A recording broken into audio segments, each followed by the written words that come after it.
Leather world genuine leather, ladies and gents chappal, sandal, shoes, purse, ladies purses, leather sofa covers, सर्व प्रकारचे bags, jacket, belt आणि प्रत्येक लेदरमध्ये बनणारे एक्सपोर्ट प्रोडक्ट्स प्रीमियम क्वालिटी आणि reasonable price मध्ये उपलब्ध. अशी क्वालिटी कुठेही मिळणार नाही. लेदरची 100% गॅरंटी. पत्ता Ahmednagar, bungalow number 4, BSNL office पाठीमागे, हॉटेल अशोकाजवळ, अहमदनगर. संपर्क क्रमांक 9604 32 78 63. छत्रपती संभाजीनगर, निशा बाफना प्लाझा, आकाशवाणी समोर, राज क्लॉथ स्टोअर्स जवळ, जालना रोड, छत्रपती संभाजीनगर. संपर्क क्रमांक 92 84 14 65 54. आरोग्य, शिक्षण आणि मूलभूत सोयीसुविधा ग्रामीण भागातील नागरिकांना मिळाव्यात यासाठी ठाणे जिल्ह्याचे विभाजन करून 10 वर्षांपूर्वी पालघर जिल्ह्याची निर्मिती करण्यात आली होती. मात्र आज देखील या जिल्ह्यात आरोग्य विभागाचा बोजवारा उडालेला पाहायला मिळतोय. जिल्ह्यात आरोग्य व्यवस्था सक्षम नसल्यामुळे पालघर जिल्ह्यातील नागरिकांना दादरा, नगर हवेली, गुजरात येथील रुग्णालयात उपचारासाठी धाव घ्यावी लागत आहे. पालघर जिल्ह्यात आरोग्य विभागाचा उडालेला बोजवारा काही नवीन नाही. सरकारी रुग्णालयात असलेली वैद्यकीय अधिकाऱ्यांची कमतरता, अपुऱ्या साधन सामग्री आणि आरोग्य विभागाचा भोंगळ कारभार जिल्ह्यात नेहमीच उघडकीस येत आहे. आज देखील जिल्ह्यात 50% जागा वैद्यकीय विभागातील रिक्त असल्यामुळे पालघर जिल्ह्यातील नागरिकांना उपचारासाठी परराज्यात धाव घ्यावी लागते. दादरा, नगर हवेली आणि गुजरात या ठिकाणी वेळेत उपचार मिळत नसल्यामुळे पालघर मधील रुग्ण उपचारांसाठी गुजरात आणि दादरा, नगर हवेली या ठिकाणी धाव घेताना दिसून येतात. जिल्हा निर्मिती होऊन 10 वर्ष उलटली, मात्र तरीही येथील नागरिकांना उपचारासाठी पायपीट करावी लागते. ग्रामीण भागात असलेली प्राथमिक आरोग्य केंद्र आणि जिल्ह्यातील उपजिल्हा रुग्णालयात आज देखील 50%हून अधिक वैद्यकीय जागा या रिक्त पाहायला मिळत आहे. यामध्ये प्रथम आणि द्वितीय श्रेणीतील महत्त्वाच्या वैद्यकीय अधिकाऱ्यांचा देखील समावेश आहे. मात्र असे असताना येथील आरोग्य व्यवस्था सक्षम करण्यात सरकारला अपयश येत असून लोकप्रतिनिधी देखील या सगळ्या गंभीर विषयाकडे गांभीर्याने बघत नाहीत. जिल्ह्यातील आरोग्य व्यवस्था खिळखिळी झाली असल्यामुळे येथील अनेक ग्रामीण भागातील रुग्ण आहेत. गुजरात आणि दादरा, नगर हवेलीतील रुग्णांच्या उपचारासाठी आसरा घेतात. मात्र यासाठी त्यांना मोठी पायपीट करावी लागते. दळणवळणाच्या सुविधा देखील अपूर्ण असल्यामुळे अनेकांना आपला जीव देखील गमवावा लागतो. मात्र मायबाप सरकार या जिल्ह्यातील आरोग्य व्यवस्था कधी सुधारणार असा प्रश्न या निमित्ताने उपस्थित होत आहे. आज पालघर जिल्हा होऊन जवळ 10 वर्ष झाली, परंतु ह्या भागामध्ये, ह्या परिसरामध्ये अजूनही रुग्णांचे हाल होत आहेत.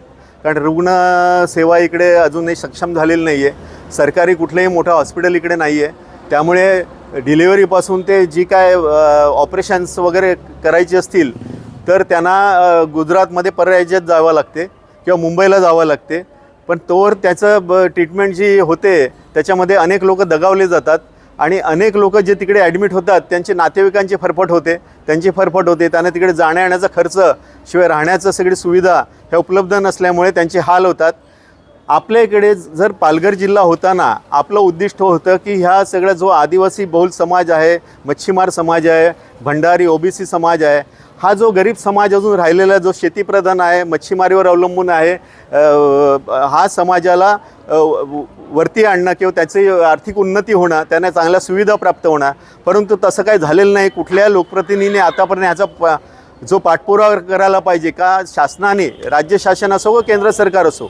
आज BRC टॅपसारखे अनेक मोठे प्रोजेक्ट इकडे आहेत ज्याच्यातून अख्ख्या देशाला वीज मिळते आणि ह्या माध्यमातून अनेक ग्रामीण लोक आहेत, जे मच्छीमार लोक आहेत, त्यांना कर्करोगासारखे आजार झालेले आहेत. परंतु त्यांना इकडे सुविधा नसल्यामुळे त्यांना मुंबईसारख्या ठिकाणी किंवा गुजरातसारख्या ठिकाणी जाऊन स्वतःचे उपचार घ्यावे लागतात. तर माझी एकच विनंती आहे की हा जिल्हा जो झालेला आहे, ज्या उद्दिष्टाने झालेला आहे, त्याच्यावरती सरकारने काम केलं पाहिजे. आज सेंट्रल गव्हर्नमेंटने इकडे चांगलं हॉस्पिटल दिलं पाहिजे, जेणेकरून हे जे ग्रामीण भागातले जे रुग्ण आहेत, ज्यांची ऐपत नाही आहे दुसरीकडे जाण्याची, रिक्षाचं भाडं किंवा ॲम्ब्युलन्सचं भाडं भरण्याची ज्यांची ऐपत नाही, त्या लोकांना पण चांगली सुविधा मिळेल. आणि राज्य शासनाने पण जे त्यांचे प्रोजेक्ट आहे, ट्रॉमा सेंटर असेल का जिल्हा रुग्णालय असेल, आज त्याला निधी उपलब्ध नाही आहे. 5-5 वर्ष झाले हे प्रकल्प रखडलेले आहेत आणि त्याच्यामुळे ते प्रकल्पाला तुम्ही लवकरात लवकर शासनाने पैसा पुरवला पाहिजे, निधी पुरवला पाहिजे आणि ती रुग्णालयं चालू केली पाहिजेत.